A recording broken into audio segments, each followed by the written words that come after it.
Hello student, आज आपण एक अतिशय महत्त्वाची अशी ॲडजस्टमेंट समजून घेणार आहोत. या ॲडजस्टमेंट शिवाय आपला फायनल अकाउंटचा प्रॉब्लेम सॉल्वच होऊ शकत नाही अशी ही महत्त्वाची ॲडजस्टमेंट आहे, जिचं नाव आहे बॅड डेट. आता ही बॅड डेटची ॲडजस्टमेंट आहे, हिचे जे इफेक्ट्स आहेत हे इफेक्ट्स कसे जातात हे जर एकदा आपल्याला व्यवस्थित समजलं तर फायनल अकाउंटच्या प्रॉब्लेममध्ये ही ॲडजस्टमेंट कशाही प्रकारे विचारू द्या, आपण ती ॲडजस्टमेंट व्यवस्थितपणे सॉल्व्ह करू शकतो. तर चला आज आपण ही ॲडजस्टमेंट समजून घेऊया. मी बोर्डवरती बॅड डेटरची ॲडजस्टमेंट लिहिलेली आहे, म्हणजे जो आपला क्वेश्चन असणार आहे त्या क्वेश्चनमध्ये ही ॲडजस्टमेंट कशा पद्धतीने विचारली जाते हे आपण या ठिकाणी पहिले समजून घेऊ आणि मग त्या ॲडजस्टमेंटचे जे इफेक्ट्स जातील ते इफेक्ट आपण समजून घेऊ. तर बघा, प्रश्नामध्ये आपल्याला जो ट्रायल बॅलन्स दिलेला असेल त्या ट्रायल बॅलन्समध्ये पर्टिक्युलर कॉलममध्ये आपल्याला बॅड डेट हे एक अकाउंट मिळेल, ज्याचा नेहमीच बॅलन्स हा डेबिट साईडला असतो. त्यानंतर सन्ड्री डेटर हे दुसरे एक अकाउंट मिळेल, कारण ही बॅड डेट सन्ड्री डेटरवर लागू होणारी ॲडजस्टमेंट आहे, त्याच्यामुळे आपल्याला सन्ड्री डेटरचा इथे विचार करावा लागेल. त्यानंतर रिझर्व फॉर डाऊटफुल डेट हे तिसरं एक अकाउंट आपल्याला ट्रायल बॅलन्समध्ये मिळत असतं, ज्याचा बॅलन्स क्रेडिट साईडला असतो, जो क्रेडिट साईडला असतो. आता या तीन अकाउंट पैकी हे जे दोन अकाउंट आहेत बॅड डेट आणि सन्ड्री डेटर, हे दोन्ही अकाउंट कंपल्सरी ट्रायल बॅलन्समध्ये असतील. मात्र हे जे रिझर्व फॉर डाऊटफुल डेट हे जे अकाउंट आहे हे अकाउंट ट्रायल बॅलन्समध्ये येईल किंवा नाही येणार, it depends on totally that question. हे त्या क्वेश्चनवरती सगळं अवलंबून असणार आहे. जर आला तर कशा पद्धतीने लिहायचं आणि नाही आलं तरी कशा पद्धतीने लिहायचं हे आपण इथे समजून घेऊया. त्यानंतर या ट्रायल बॅलन्समध्ये हे अकाउंट दिल्यानंतर आपल्याला ॲडजस्टमेंट ज्या दिलेल्या असतात त्या ॲडजस्टमेंटमध्ये या बॅड डेटरची ॲडजस्टमेंट अशा पद्धतीने दिलेली असते. ॲडजस्टमेंटमध्ये म्हटलं असतं write off bad debt rupees, इथे रुपीज दिलेले असते, म्हणजे write off bad debt rupees so and so. तर इथे एक अमाऊंट आपल्याला मिळेल जी बॅड डेटरची असते, म्हणजे इथे वरती ट्रायल बॅलन्समध्ये परत एक बॅड डेटर दिलेला आहे आणि त्यासोबत अजून एक बॅड डेटर आपल्याला ॲडजस्टमेंटमध्ये दिलेला असू शकतो. दिलेला असेल किंवा नसेल, असेल तर इफेक्ट कसा द्यायचा आणि नसेल तर इफेक्ट देता आला पाहिजे आपल्याला. त्यानंतर पुढे म्हटलेलं असतं provide for reserve for doubtful debt आणि at the rate of percentage, म्हणजे हा जो पुढचा रिझर्व फॉर डाऊटफुल डेट दिलेला आहे याचे पर्सेंटेज दिलेले असतील आणि इट इज कॅल्क्युलेटेड ऑन डेटर. हा कुठे कॅल्क्युलेट करायचा आपल्याला, तर हा डेटर वरती कॅल्क्युलेट करायचा आहे. ठीक आहे, म्हणजे एकंदरीत जर आपण बॅड डेटरच्या ॲडजस्टमेंटकडे पाहिलं तर आपल्याला मोर दॅन 4 to 5 अकाउंट्स आपल्याला या ॲडजस्टमेंटमध्ये मिळतात. पहिलं अकाउंट तर मिळतंय बॅड डेट, दुसरं अकाउंट डेटर कंपल्सरी आपल्याला ट्रायल बॅलन्समध्ये असणारच आहे, आणि रिझर्व फॉर डाऊटफुल डेट हा मे बी आहे, दिलेला असेल किंवा नसेल तर त्याचा बॅलन्स हा नेहमीच क्रेडिटला दिलेला असेल. आणि क्वेश्चन मध्ये म्हटलं असेल write off bad debt rupees so and so, इथे परत एक बॅड डेटरची अमाऊंट दिलेली असेल. त्यानंतर provide for reserve for doubtful debt हा आपल्याला पर्सेंटेज मध्ये दिला असेल, किंवा असं पण दिलेलं असतं इथे पर्सेंटेज न देता त्याची व्हॅल्यू जी दिलेली असते ती व्हॅल्यू सुद्धा या ठिकाणी असू शकेल, म्हणजे कॅल्क्युलेशन करण्याची गरज नाही, आपल्याला डायरेक्ट त्याची व्हॅल्यू कॅल्क्युलेट करून दिलेली असते. तर या क्वेश्चनला आता आपण फायनल अकाउंटच्या सोल्युशन मध्ये कसं लिहिणार, याचे इफेक्ट्स आपल्याला फायनल अकाउंटमध्ये कशा पद्धतीने द्यायचे आहेत हे जरा समजून घेऊया. तर बघा, बॅड डेट हा जो प्रकार आहे हा प्रकार डेटर वरती डिपेंड्स आहे. डेटर म्हणजे कोण, तर डेटर म्हणजे कस्टमर, जो आपल्याला पैसे देणार आहे त्याला आपण कस्टमर असं म्हणतो. या कस्टमरमध्ये काही कस्टमर असे मिळतात जे पैसे बुडवतात. मग जे लोक पैसे बुडवतील किंवा जे कस्टमर पैसे बुडवतील त्यांना आपण म्हणणार आहोत बॅड डेट. म्हणजे साहजिक आहे का जे एकूण पैसे आपल्याकडे येणार आहेत उधारी, जी उधारी आपल्याकडे येणार आहे त्यातली जर काही उधारी आपली बुडत असेल तर आपल्याकडे येणारे पैसे काय होणार आहेत, कमी होणार आहेत. म्हणजेच बॅड डेटरमुळे सन्ड्री डेटरची अमाऊंट काय होणार आहे, कमी होणार आहे. बरोबर आहे. म्हणजे आपल्याला हा जो बॅड डेटर आहे हा बॅड डेट सन्ड्री डेटर मधून लेस करावा लागेल हे तर इथे प्रथम दर्शनी आपल्याला समजतं आहे. ठीक आहे. आता हा जो बॅड डेटर आहे हा बॅड डेटर म्हणजे बुडालेले पैसे आहेत, म्हणजे आपल्याला पैसे मिळणारच नाही. म्हणजेच एक प्रकारे आपला बॅड डेटरमुळे लॉस होतो आहे. मग जर लॉस होत असेल तर त्याला आपण एक्सपेन्सेस असं म्हणतो. मग एक्सपेन्सेस जर हा असेल तर मग हा डायरेक्ट एक्सपेन्सेस असेल का इनडायरेक्ट एक्सपेन्सेस असेल, तर हा इनडायरेक्ट एक्सपेन्सेसचा प्रकार आहे. कारण या बॅड डेटरचा गुड्सच्या परचेसशी काहीही संबंध नाहीये. म्हणजे गुड्स परचेस केल्यानंतर जेव्हा आपण विक्री करतो त्यानंतरचा हा पार्ट असतो, म्हणून याचा परचेस बरोबर काही संबंध नाहीये आणि त्यामुळेच तो इनडायरेक्ट एक्सपेन्सेस होतो. मग जर बॅड डेट हा इनडायरेक्ट एक्सपेन्सेस असेल तर याचा इफेक्ट जो आहे हा इफेक्ट प्रॉफिट आणि लॉस अकाउंटच्या डेबिटला जायला पाहिजे. बरोबर, सगळं काही नियमानुसार. तर हा इफेक्ट आपला प्रॉफिट आणि लॉसच्या डेबिटला जाणार आहे. आणि दुसरा जो इफेक्ट जाणार आहे तो डेटर बरोबर ट्रीट करतो, डेटरची अमाऊंट कमी करतो. म्हणजे दुसरा जो इफेक्ट बॅड डेटरचा जाणार आहे तो आहे बॅलन्स शीटच्या ऍसेटला. का तर डेटर आपण कुठे लिहितो, बॅलन्स शीटच्या ऍसेटला. ठीक आहे. मग आता या सगळ्या गोष्टी लिहिताना त्याचा जो पहिला इफेक्ट आपल्याला द्यायचा आहे प्रॉफिट आणि लॉसला तो कसा दिला, तर त्याच्यासाठी एक स्टँडर्ड फॉर्म्युला आहे. तो फॉर्म्युला पक्का लक्षात ठेवायचा आहे. ओके, काय फॉर्म्युला, तर जेव्हा तुम्ही प्रॉफिट अँड लॉस अकाउंट तयार करता, प्रॉफिट अँड लॉस अकाउंट,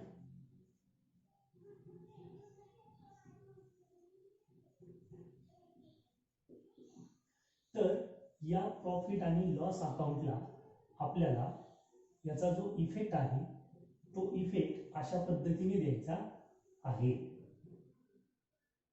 ही आहे प्रॉफिट अँड लॉसची डेबिट साइड आणि ही आहे क्रेडिट साइड. याला आपण पर्टिक्युलर असं म्हणणार, पर्टिक्युलर्स, आणि हा रुपीजचा कॉलम, पर्टिक्युलर आणि रुपीजचा कॉलम. आता एक्सपेन्सेस असल्यामुळे प्रॉफिट अँड लॉसच्या डेबिटला या पूर्ण ऍडजस्टमेंटचा इफेक्ट जाणार आहे. तर हा इफेक्ट लिहिताना याचा स्टँडर्ड फॉर्म्युला आहे 2 RBDD अकाउंट.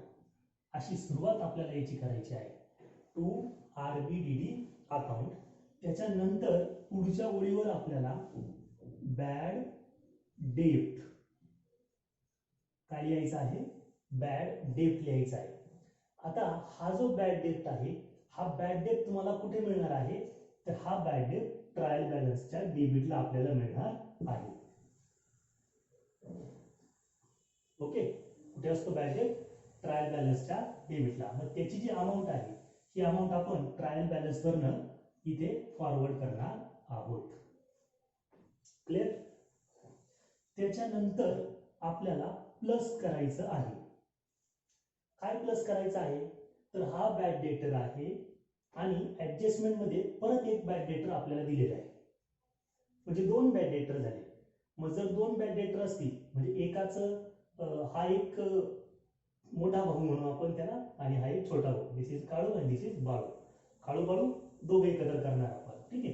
तर बघा बॅड डेट आणि बॅड डेट. तर हा जो बॅड डेट असणार आहे याला आपण बॅड डेट न म्हणता याला आपण फर्दर बॅड डेट असं म्हणणार. नाव थोडस चेंज केलं आपण. बॅड डेटला फर्दर बॅड डेट असं म्हणणार. हा पहिला बॅड डेट कुठला आहे, ट्रायल बॅलन्सच्या डेबिटचा. तर दुसरा फर्दर बॅड डेट हा कुठला आहे, हा ऍडजस्टमेंट मधला आहे. ओके.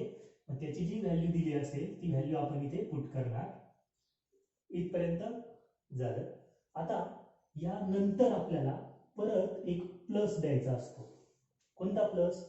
तर इथे पुढे जो दिला ऍडजस्टमेंट मध्ये, provide for reserve for doubtful debt at the rate of dash dash percent. म्हणजे इथे जी पर्सेंटेजची व्हॅल्यू दिली आहे, म्हणजे हा नवीन आरडीडी म्हणजे नवीन बॅड डेट आपल्याला कॅल्क्युलेट करायचा आहे ऑन डेटर. कशावर कॅल्क्युलेट करायचा आहे? डेटर वरती. तर तो डेटर वरती कॅल्क्युलेट करून त्याची जी व्हॅल्यू येईल ती सुद्धा आपल्याला या बॅड डेट मध्ये ऍड करायची आहे, कारण हा सगळा टोटल काय होणार आहे? एक्सपेन्सेस होणार आहे. तर हा जो पर्सेंटेजचा आहे त्याला आपण न्यू रिझर्व असं म्हणतो. काय म्हणत असतो त्याला? न्यू रिझर्व, किंवा त्याला न्यू आरडीडी असंही आपण म्हणू शकतो. या तिघांची करायची आहे आपल्याला बेरीज. या तिघांची काय करायची आहे? बेरीज. आणि त्यानंतर बघा इथे हा इफेक्ट आपण दिला, नंतर हा बॅड डेटरचा इफेक्ट पण आपला दिला, आणि हा जो रिझर्व फॉर डाऊटफुल डेटचा इफेक्ट आहे हा इफेक्ट दिला. 1 2 3 इफेक्ट आपले पास झालेले आहे. आता यामध्ये उरलं कोण आहे? सन्ड्री डेटर. सन्ड्री डेटर जाणार कुठे? तर बॅलन्स शीटच्या ऍसेटला. मग मी नंतर आपण बॅलन्स शीट पण तयार करूया. राहिला effect reserve for doubtful debt. हा जो दिला आहे ट्रायल बॅलन्स मध्ये, याचा बॅलन्स कोणता आहे? तर याचा बॅलन्स आहे क्रेडिट. हा बॅलन्स आपल्याला इथे घ्यायचा आहे, पण तो प्लस न करता तो करायचा आहे मायनस. म्हणून याला लिहिणार आपण old reserve. Old reserve. Old reserve म्हणजे काय? तर बघा ही जी अमाऊंट आहे ही अमाऊंट लास्ट इयरला, मागच्या वर्षी होती bad date.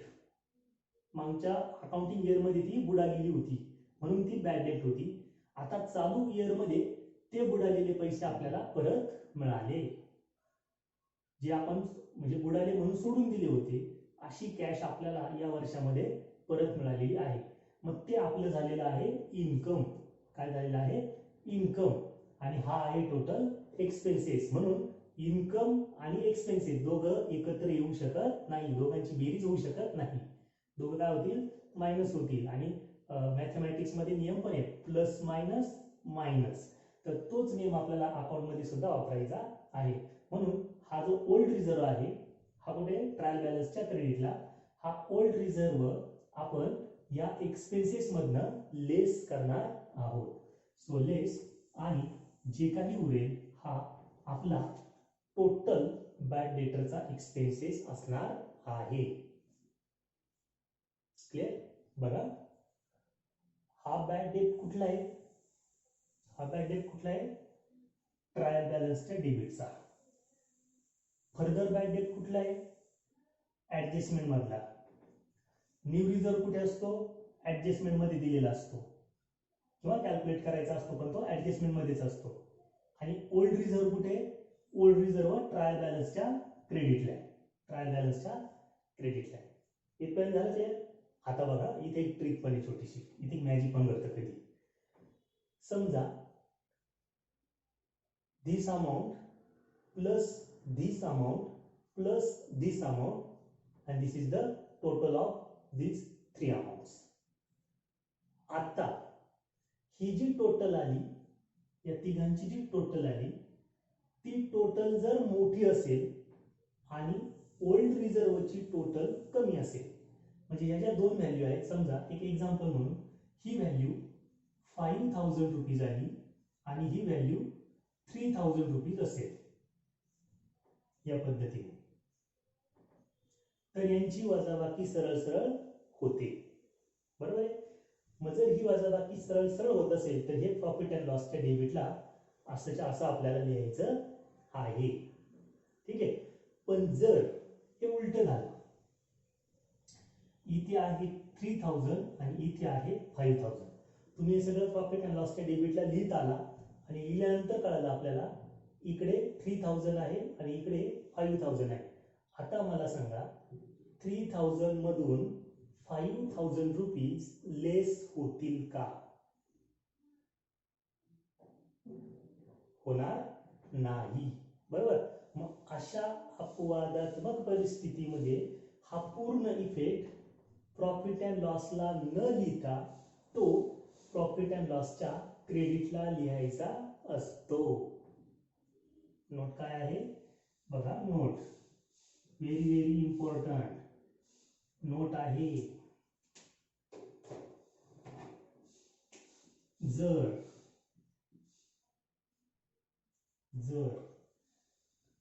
Bad debt plus further bad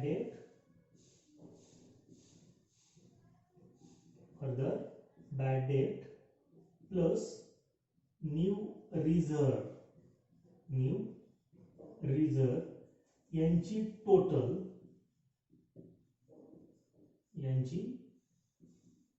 total old reserve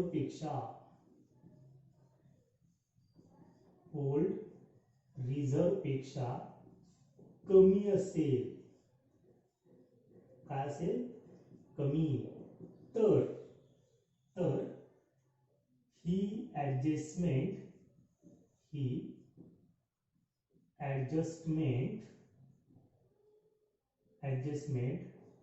profit and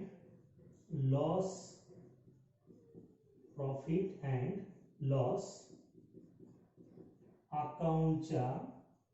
अकाउंटच्या क्रेडिटला लिहावी.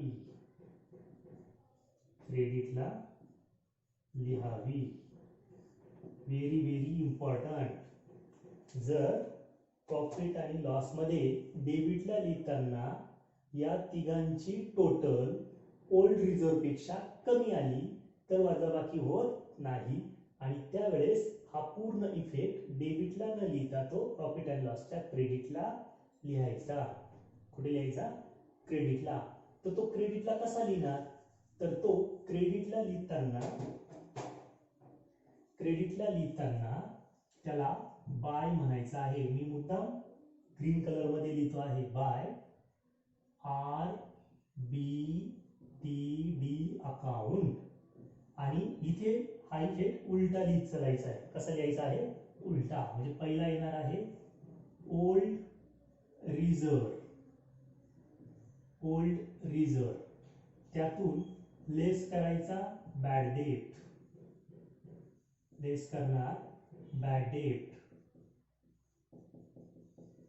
त्यातून लेस करणार फर्दर बॅड डेट आणि या फर्दर बॅड डेटच्या वजाबाकीतनं हा न्यू रिझर्व लेस करायचा. न्यू रिझर्व म्हणजे आपल्याला हा इफेक्ट क्रेडिट साइडला मिळेल. या बाजूला हा इफेक्ट आपल्याला मिळणार आहे. ठीक आहे. हा इफेक्ट कधी? जर सरळ वजाबाकी होत असेल तर, आणि जर ही वजाबाकी या नोटनुसार होत असेल तर तो इफेक्ट लिहून कुठे लिहायचा आहे? प्रॉफिट आणि लॉसच्या क्रेडिटला या पद्धतीने लिहायचा आहे. Got it? ठीक आहे. तर अशा पद्धतीने आपण बॅड डेटरचा हा पहिला इफेक्ट समजून घेतलेला आहे. पहिला इफेक्ट आपला झालेला आहे. आता आपण दुसरा इफेक्ट समजून घेऊया. तर या ऍडजस्टमेंटचा दुसरा जो इफेक्ट आहे, दिस इज द फर्स्ट इफेक्ट. आता आपण दुसरा इफेक्ट मी या बाजूला लिहितो आहे. दुसरा इफेक्ट नंबर 2. दुसरा इफेक्ट जाणार आहे बॅलन्स शीटला. कारण सन्ड्री डेटर आहे. बरोबर. मग बॅलन्स शीटला लिहिताना कसा लिहिणार आहे इफेक्ट? तर बॅलन्स शीटला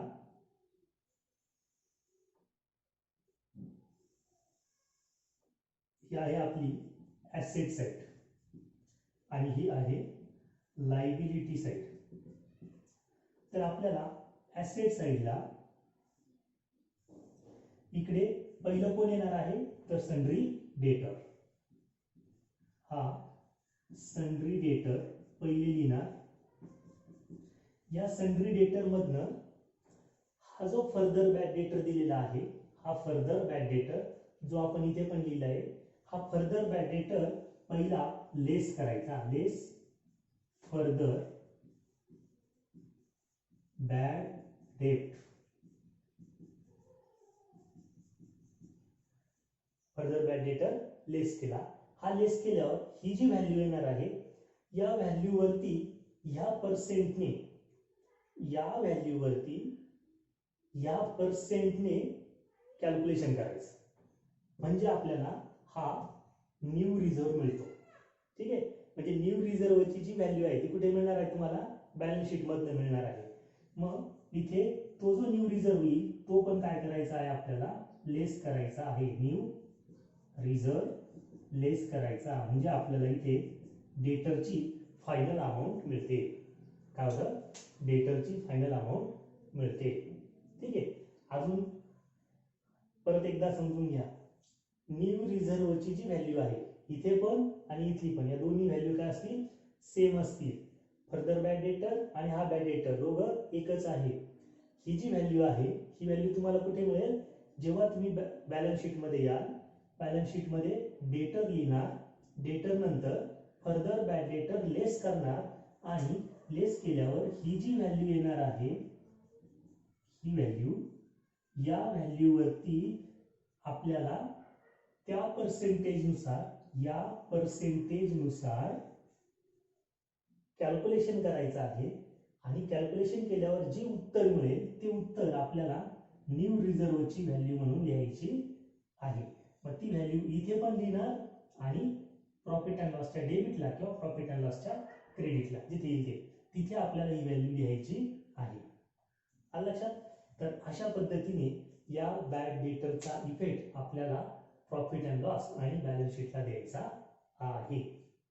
ओके, आता याची नोट करताना तुमच्या वहीमध्ये लिहिताना हे बॅड डेटर लिहा, हा क्वेश्चनच्या स्वरूपात लिहा पूर्ण इथपर्यंत डेटर, आणि त्यानंतर त्याचा पहिला इफेक्ट अशा पद्धतीने लिहा. हे ग्रीन ग्रीन मध्ये लिहिण्याचं कारण ही नोट आहे. ठीक आहे, हे क्वचित घडतं, असं प्रत्येक प्रॉब्लेम मध्ये नसतं, पण एखाद्या प्रॉब्लेम मध्ये असं घडू शकतं हे. आणि त्याच्यानंतर हा दुसरा इफेक्ट बॅलन्स शीटचा. तर अशा पद्धतीने ही नोट कंप्लीट करा.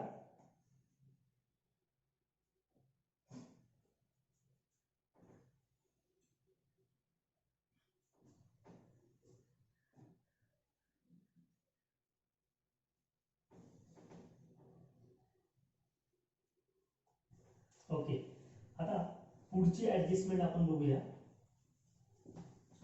पुढची जी ऍडजस्टमेंट आहे ती सुद्धा डेटरच्या संदर्भातलीच आहे. आणि ती ऍडजस्टमेंट ह्या आता आपण जी बॅड डेटरची ऍडजस्टमेंट पाहिली त्या ऍडजस्टमेंटशीच थोडीफार संबंधित आहे, पण ती आपल्याला थोडी वेगळी करून लिहायची आहे. तर आता ही जी ऍडजस्टमेंट आहे ही ऍडजस्टमेंट आहे डिस्काउंट ऑन डेटर. ऍडजस्टमेंटचं नाव आहे डिस्काउंट ऑन डेटर.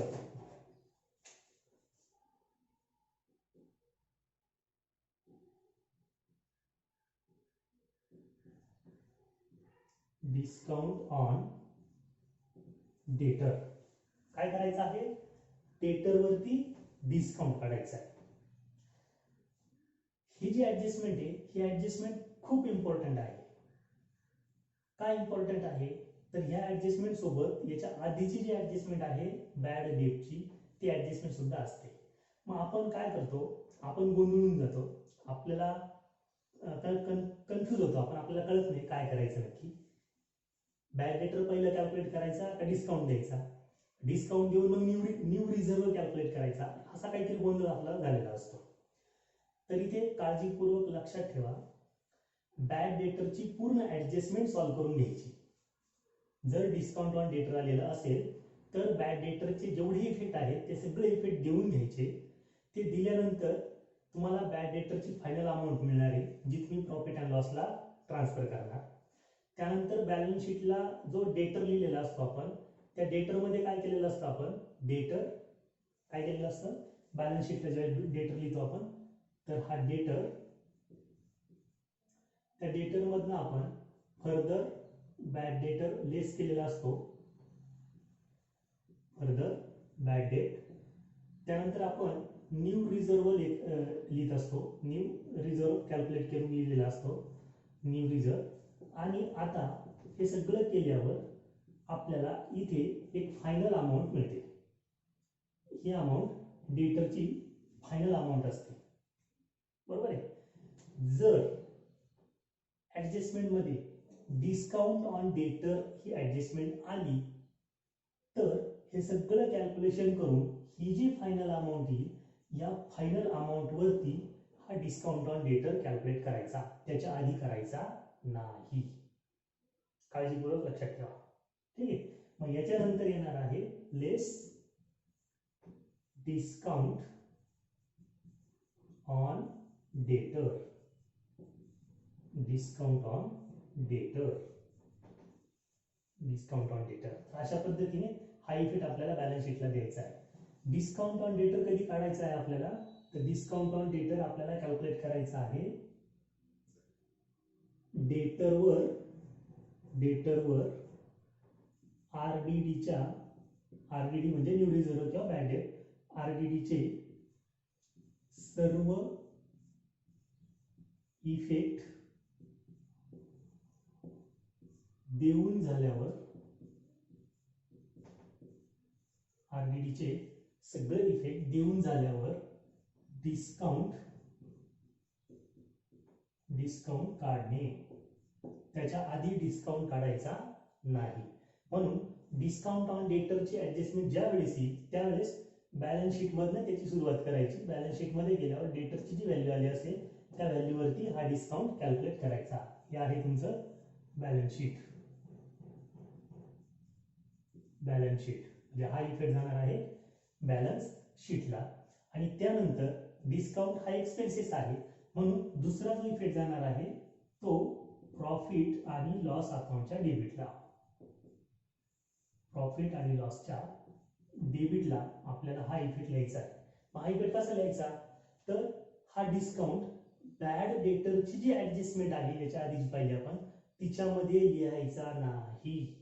हा लिहिताना सेपरेट लिहायचा. सेपरेट पण कसा, जर तुम्हाला ऑलरेडीच डिस्काउंट अलाउड असं अकाउंट दिलेलं असेल,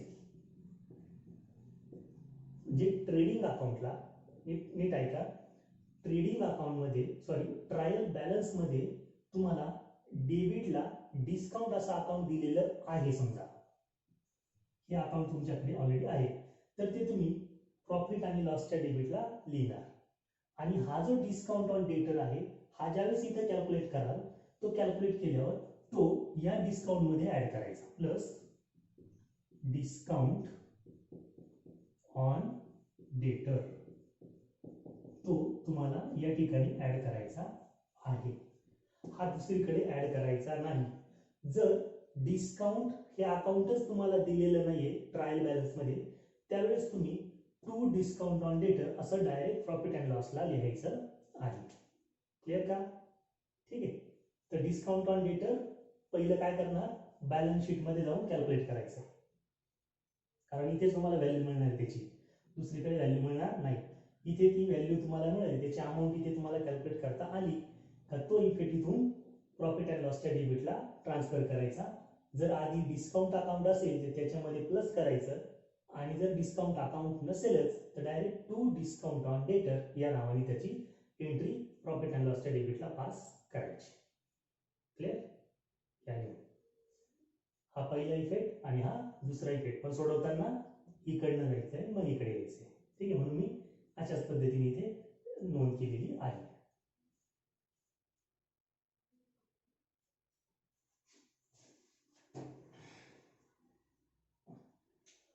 आता पुढची ऍडजस्टमेंट आपण पाहूया. ती ऍडजस्टमेंट पण अशाच पद्धतीची आहे आणि ती ऍडजस्टमेंट आहे discount on creditor. Discount on creditor, discount on creditor. आता क्रेडिटरची ऍडजस्टमेंट असताना तर आरडीडीचा काही संबंध नाही, कारण क्रेडिटर वरती आपण आरडीडी कॅल्क्युलेट करत नाही, ठीक आहे. मग क्रेडिटर जो असतो हा क्रेडिटर आपण कुठे लिहिलेला असतो, बॅलन्स शीटच्या लायबिलिटीला, आणि त्या क्रेडिटरवरती आपल्याला डिस्काउंट काढायचा असतो. क्रेडिटर ही लायबिलिटी आहे, म्हणजे क्रेडिटरचे पैसे आपण त्याला देणार आहोत, कॅश आपल्याकडनं जाणार आहे. मग जर आपण त्याला कॅश दिली तर तो आपल्याला काय करतोय, डिस्काउंट देत आहे, म्हणजे डिस्काउंटचे पैसे आपल्याकडे येणार आहे. मग जे पैसे आपल्याला मिळतात त्याला आपण म्हणतो इन्कम. काय म्हणतो असतो, इन्कम. तर याचा अर्थ डिस्काउंट ऑन क्रेडिटर ही आपल्यासाठी इन्कमची बाजू आहे आणि ती इनडायरेक्ट इन्कमची बाजू आहे. ठीक आहे. मग इफेक्ट कसे जातील बघा, तर इफेक्ट असे जातील, क्रेडिटर जो आहे हा क्रेडिटर आपण बॅलन्स शीटच्या ऍसेटला लिहितो, सॉरी बॅलन्स शीटच्या लायबिलिटीला लिहितो, सन्ड्री क्रेडिटर, सन्ड्री क्रेडिटर. आणि या सन्ड्री क्रेडिटर वरती आपल्याला डिस्काउंट कॅल्क्युलेट करायचा असतो आणि हा डिस्काउंट क्रेडिटरची व्हॅल्यू कमी करतो, म्हणून लेस करून लिहायचं असतं आपल्याला, लेस डिस्काउंट ऑन क्रेडिटर,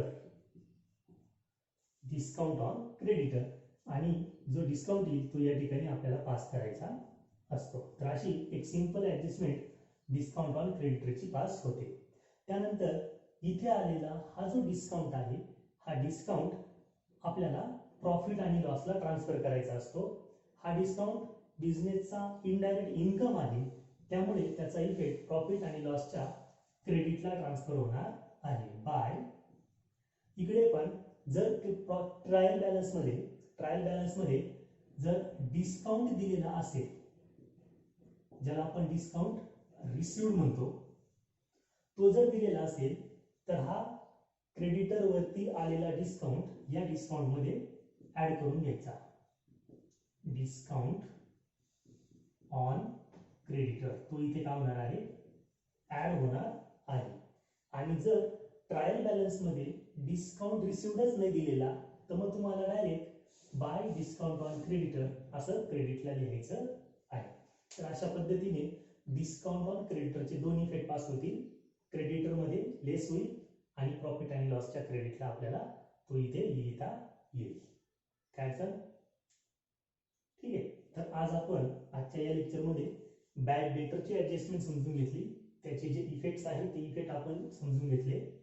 त्यानंतर डेटरवर डिस्काउंट आला तर ती ऍडजस्टमेंट कशी सॉल्व्ह करायची, आणि क्रेडिटरवरती डिस्काउंट आला तर ती ऍडजस्टमेंट पण कशी सॉल्व्ह करायची हे आपण या ठिकाणी आता समजून घेतलेलं आहे. ओके. आता या ऍडजस्टमेंट वरती मी एक एक्झाम्पल घेत आहे, म्हणजे तुम्हाला ही ऍडजस्टमेंट प्रॉपर पद्धतीने लक्षात येईल. ओके.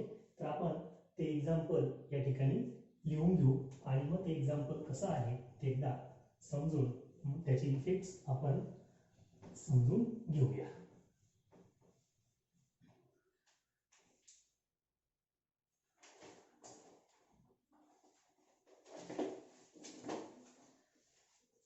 तर एक्झाम्पल असं आहे, एक ट्रायल बॅलन्स आहे,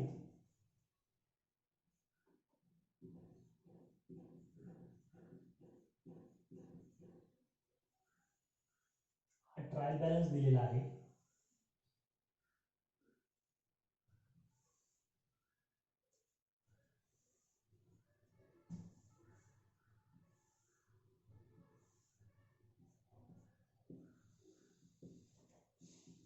पर्टिक्युलर रुपीज, पर्टिक्युलर ही ट्रायल बॅलन्सची डेबिट साइड आणि ही ट्रायल बॅलन्सची क्रेडिट साइड आहे. या ट्रायल बॅलन्सच्या डेबिट साइडला बॅड डेट हे अकाउंट दिलेलं आहे, बॅड डेट दिला आहे. हा बॅड डेट आहे 3000 रुपीज दिलेला आहे. आणि त्यानंतर या ट्रायल बॅलन्सच्या क्रेडिट साइडला रिझर्व फॉर डाउटफुल डेट हे एक अकाउंट दिलं आहे आणि ज्याची व्हॅल्यू 2000 इतकी आपल्याला दिलेली आहे. तर असे दोन अकाउंट आपल्याला ट्रायल बॅलन्स मध्ये दिलेले आहेत.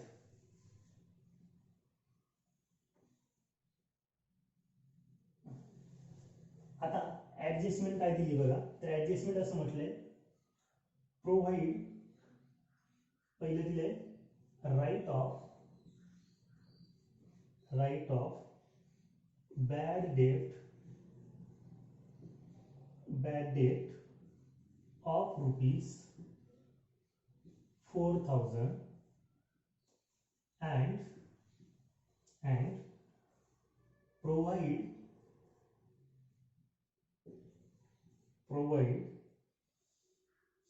for reserve for doubtful date at 5% on sundry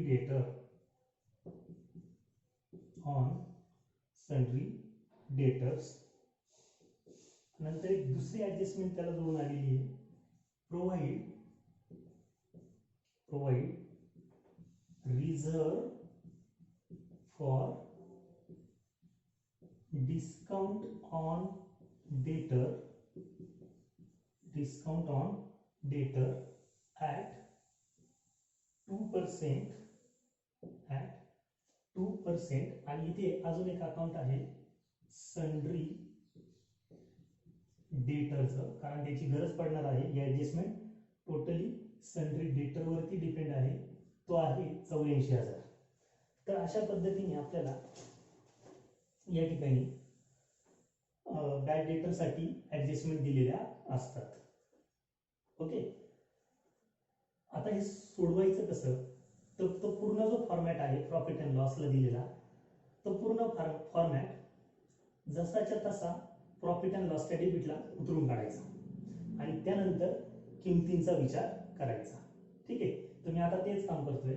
पहिलं आपण प्रॉफिट आणि लॉसच्या डेबिटला तो पूर्ण फॉर्मॅट उतरून काढूया.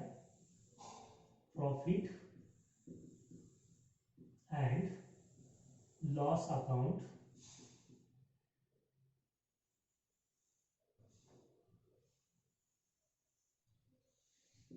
ही डेबिट साइड, ही क्रेडिट साइड,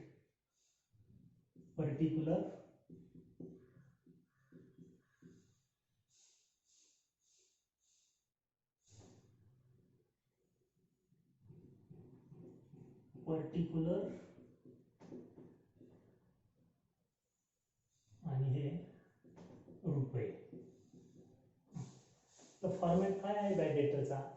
बॅड डेटरचा इफेक्ट कसा लिहायचा आपल्याला, तर पहिला आपण लिहितो टू RBDD अकाउंट, बरोबर. त्यानंतर काय लिहितो, बॅड डेट.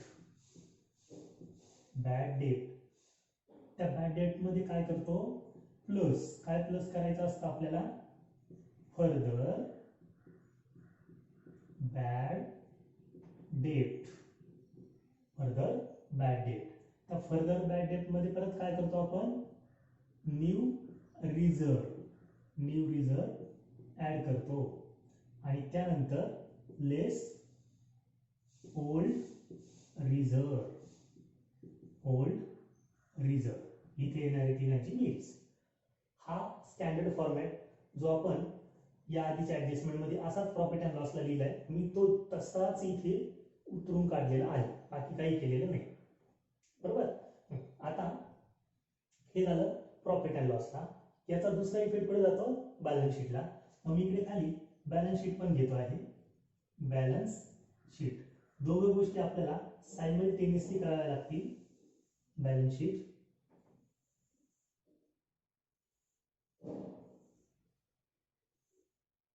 ऍसेट साइड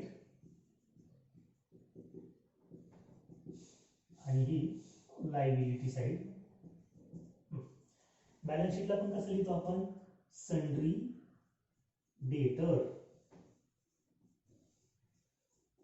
डेटर मधून आपण लेस करतो फर्दर बॅड डेट. फॉर्मॅट बघा तुम्ही, बॅड डेट त्यांची होणार आहे वजाबाकी. त्या वजाबाकीतनं आपण परत लेस करतो न्यू रिझर्व. रिझर्व. तर असा हा फॉर्मॅट आपण फक्त इथे लिहून घेतलेला आहे. आता या फॉर्मॅटमध्ये आपण किमती टाकूया. तर बघा, सॉरी, बॅड डेट. हा बॅड डेट कुठे मिळतो आपल्याला? ट्रायल बॅलन्सच्या डेबिटला. बघा, ट्रायल बॅलन्सच्या डेबिटला किती आहे? 3000 रुपीज. तर मी या ठिकाणी 3000 रुपीज लिहिले. क्लिअर? आता दुसरा आहे further bad debt. Further bad debt कुठे मिळतो? ऍडजस्टमेंट मध्ये. बघा, राईट ऑफ बॅड डेट म्हणजे हा आहे फर्दर बॅड डेट. किती आहे तो? 4000. तो इथे लिहिला 4000. ठीक आहे. त्याच्यानंतर आता न्यू रिझर्व. न्यू रिझर्व कुठे आहे?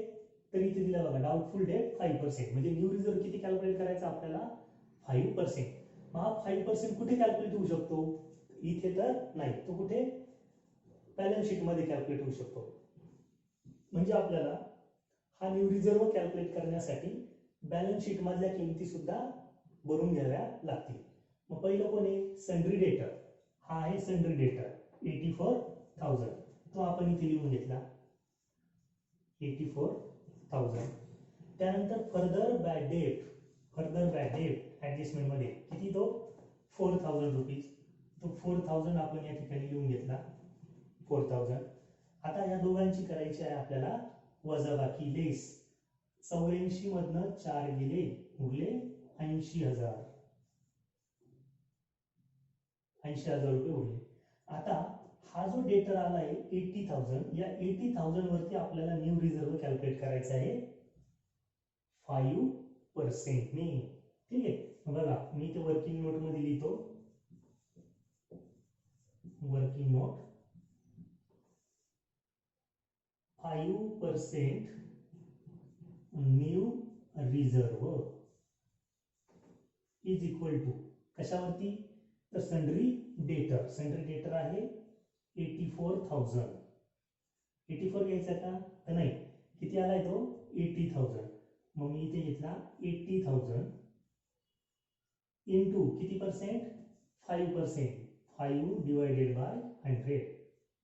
0 0 गेट कॅन्सल, उरले 800 multiply by 5 is equal to 20 आणि 5 8 जा 40.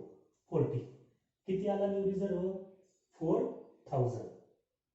किती आलाय? 4000. म्हणजे आपल्याला या व्हॅल्यूवरती 5% 4,000 रुपयाचा न्यू रिझर्व आता मिळालेला आहे. तो मी इथे लिहिते 4000. 80 मधून 4000 गेले 76,000. हा आहे डेटर. किती आला आहे? डेटर. आता ही जी न्यू रिझर्वची व्हॅल्यू आहे, ही न्यू रिझर्वची व्हॅल्यू आपल्याला या ठिकाणी सुद्धा टाकायची आहे 4000. 4000.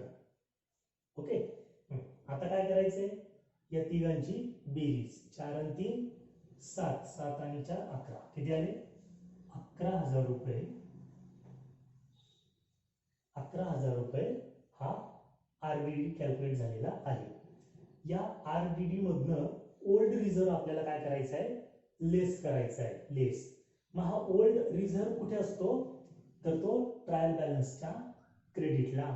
किती? तो 2000 रुपीज. हा घेतला 2000 रुपीज. आता वजाबाकी केली तर आन्सर मिळेल आपल्याला 9000. म्हणजे ही पूर्ण ऍडजस्टमेंट सॉल्व्ह करून आपल्याला टोटल बॅड डेट किंवा आरडीडी किती मिळाला आहे? 9000 रुपीज. ओके. म्हणजे हा पूर्ण इफेक्ट इथपर्यंतचा, पहिल्या ऍडजस्टमेंट पर्यंतचा आपण अशा पद्धतीने लिहिला. ओके. इथे काय उलट पालट करण्याची गरज पडली नाही. सरळ सरळ वजाबाकी होती म्हणून प्रॉफिट आणि लॉसच्या डेबिटला हा इफेक्ट आपला आलेला आहे. ओके. आता दुसरी ऍडजस्टमेंट बघा इथे काय? Provide reserve for discount on डेटर 2%. 2% डेटर वरती डिस्काउंट काढायचा आहे. ठीक आहे. आपण याच्या आधी डिस्काउंटची ऍडजस्टमेंट पाहिली त्यावेळेस एक वाक्य आपण काळजीपूर्वक ऐकलं.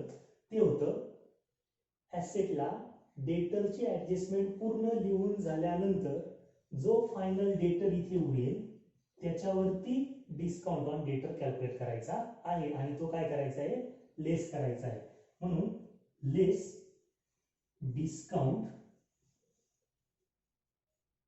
ऑन डेटर, डिस्काउंट ऑन डेटर. मग या 76,000वरती आपल्याला आता डिस्काउंट ऑन डेटर कॅल्क्युलेट करायचा आहे. तर आपण आता हा डिस्काउंट इथे कॅल्क्युलेट करूया. 2% डिस्काउंट ऑन डेटर is equal to 76,000 multiplied by 2%, 0 get cancel, 760 multiplied by 2, 2 zeros are 2, 2 6 are 12, 1, 1,520 रुपये डिस्काउंट कॅल्क्युलेट झालेला आहे. तो डिस्काउंट आपण लिहिणार आहोत या ठिकाणी 1,520 आणि हे उरलेल ते आपल्याला या बाजूला लिहायचं आहे. 4 दिला 4. तर या बाजूला याचा इफेक्ट आलेला आहे 74,480 रुपये. 1,520 रुपये डिस्काउंट आला. तो डिस्काउंट त्यातनं लेस करून 74,480 रुपये आपण डिस्काउंट इथे कॅल्क्युलेट केलेला आहे. आता हा जो डिस्काउंट आहे हा डिस्काउंट आपल्याला कुठे लिहायचा आहे, याचा दुसरा इफेक्ट प्रॉफिट आणि लॉसच्या डेबिटला. ठीक आहे. तर आपण तो डिस्काउंट या ठिकाणी घेऊया 2, कारण इकडे डिस्काउंट असं कोणतंही अकाउंट दिलेलं नाही. मग डायरेक्ट आपण त्याला लिहिणार 2 डिस्काउंट ऑन डेटर. किती आला 1,520 रुपये. 1,520 रुपये. तर अशा पद्धतीने आरडीडीची याच्यापेक्षा वेगळी कोणती ऍडजस्टमेंट येत नाही. ही एकदमच शेवटची ऍडजस्टमेंट आहे. ऍडजस्टमेंट देताना हे पण देऊ शकता, त्याबरोबर हा इफेक्ट नसेल, इथे पण हा इफेक्ट नसेल, फक्त एवढं देऊ शकतात डिस्काउंट मे बी असू किंवा नसू शकतो. म्हणजे यातले मे बी ज्या गोष्टी आहेत त्या 1, 2 आणि 3, हे 3 1, 2, 3 म्हणजे old RDD, further bad debt आणि डिस्काउंट या 3 गोष्टी मे बी आल्या तर येतील, नाही आल्या तर नाही पण येणार. पण बॅड डेट आणि हा जो 5% किंवा इथं जो न्यू रिझर्व्ह दिलेला असतो, रिझर्व्ह फॉर डाउटफुल डेट, हा कंपल्सरी आपल्याला ऍडजस्टमेंट मध्ये दिलेला असतो. ठीक आहे. कसा येऊ द्या इफेक्ट, कोणती ऍडजस्टमेंट येऊ द्या, आपल्याला त्याचे प्रॉपर इफेक्ट देता आले पाहिजे. ओके. तर हे आहे या प्रॉब्लेमचं सोल्युशन.